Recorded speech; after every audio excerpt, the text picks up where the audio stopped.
Уважаемый господин Липпонен, граница между Россией и Финляндией является одной из наиболее обустроенных.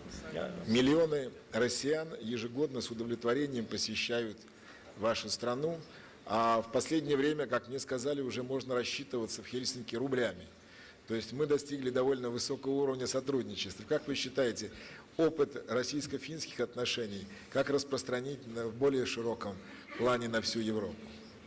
Пожалуйста.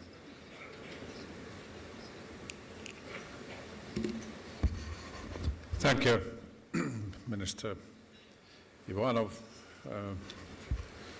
Mr. Prime Minister, Mr. President of the European Commission. I'm really glad to be able to speak here, particularly because, for one thing, I was once director of the Finnish Institute of International Affairs and had, at that time, much to do with IMEMO, represented here by the director today, Academician Dönkin. Of course, the Finnish, there's a special relationship, we can say, between Finland and Russia. There had been times of adversity, but if we look back in history to the 19th century, it's been an overwhelmingly positive experience, and like the passport regime we've got in Finland, organizing very efficiently, producing visas for Russians, that is an example of pragmatic work, and more and more Russian tourists, guests are coming to Finland, contributing to our economy in a significant way, not to speak of our economic cooperation otherwise. In today's world, the tectonic plates are really moving in such a way that the European Union and Russia must, as European societies, make a real effort to improve their relations and take them to a higher level. And it's been really interesting to listen to colleagues here today, because they have had this idea very much in mind. The European Union is not in a good shape today, particularly the Eurozone. And this might tempt Russia to prefer the bilateral approach. But I was glad to hear Prime Minister Medvedev say that Russia rather prefers the European Union to speak with a common voice. And that is, of course, where we should improve our act in the European Union. And inevitably, the present development will lead to a more integrated European Union speaking with a common voice. It's not going to be an easy process because voters are wary of transferring more power to Brussels as it is put in a bigger way. But the financial crisis has already generated significant steps towards an real economic union that we absolutely need. On the international global scene, we see the United States make the Pacific theater a higher priority in security policy, and the United States expects the European Union to bear greater responsibility for its defense and security. At the same time, we can observe developments in Central Africa, Northern Africa, the Middle East, that make it ever more necessary for the European Union to develop a better capacity for crisis management to face such tough tasks as bringing stability, places like Mali, and all this the whole region I was talking about.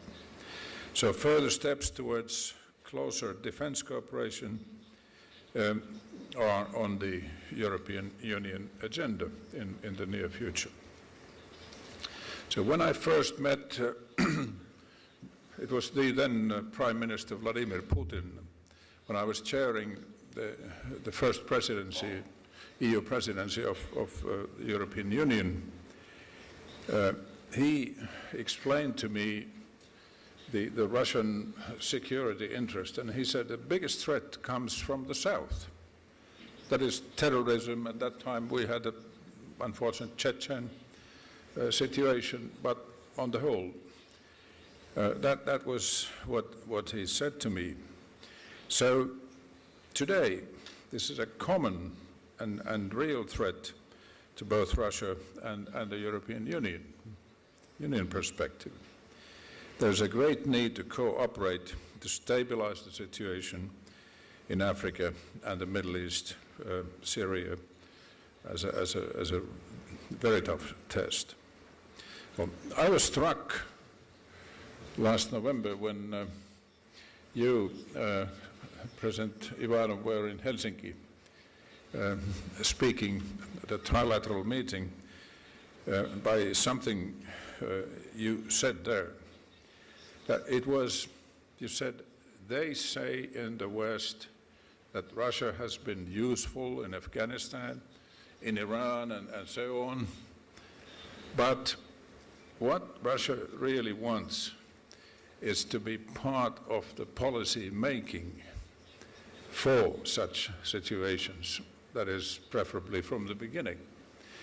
And this is, I think this is the crux of the matter between the European Union and Russia. That is, it must be an equal, real partnership in every way. And we've got a good example of this, and that is the Northern Dimension cooperation between the European Union, Russia, Norway, and Iceland. It is something very practical, pragmatic. It has brought big results, particularly in environment, with 3.2 billion in investment in treatment of nuclear waste and cleaning wastewaters in northwestern Russia. That is the biggest thing pragmatic thing between the European Union and Russia. In fact, its partnerships can be used, it's been agreed now, in Baltic Sea cooperation. So it covers the whole of Northern Europe. And this is an example of the kind of partnership that is needed. And of course we should build the cooperation from bottom up. And there are other examples. So the European Union and Russia are natural partners, connected by common European history and economic realities. Most importantly, of course, energy. And this partnership is becoming ever more important as both of these communities are being, there's a threat that we are being marginalized, as has been pointed out today in the global power struggle. If we both internally do not pull our act together, we have so much to do in both of these countries. So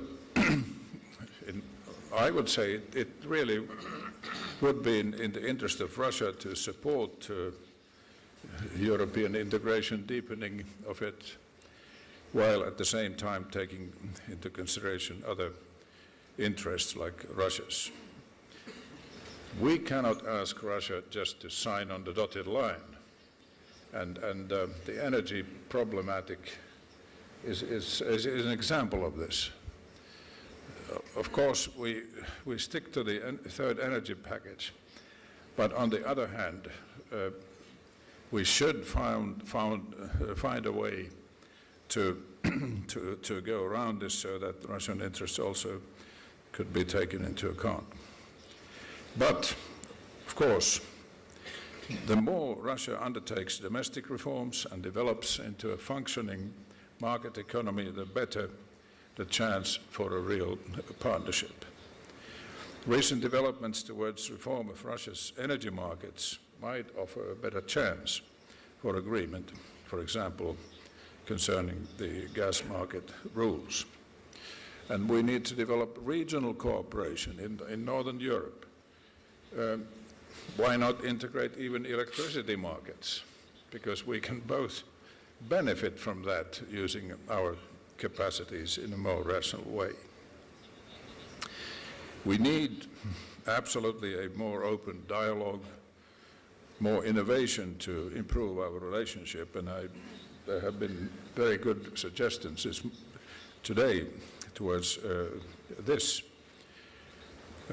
There was a recent report by the Bertelsmann Stiftung underlining the need for new ideas. And we need to know each other better. I'm worried about tendencies in Russia towards kind of spiritual isolation. It's very important for us all to respect traditions, to have a strong national identity. But if you carry nationalism too far, it means distorted information about other countries and so on. So this is a kind of worry. We've got human rights, rule of law, and protection of minorities are basic principles of the European Union for no compromise. But however, we are not a perfect society in the European Union and its countries. We should also be open to criticism as part of a real dialogue and partnership. We need more cultural youth exchanges. Chancellor Schüssel has been making interesting proposals. Why not organize exchange programs for thousands of students, kind of extension of the Erasmus program? That's just one suggestion. Foreign Minister Lavrov proposed the extension of the Northern Dimension Institute to cover the wider sphere of institutions in research. Very pragmatic things. So thank you so much for this opportunity. My message is think big and work pragmatically. Thank you.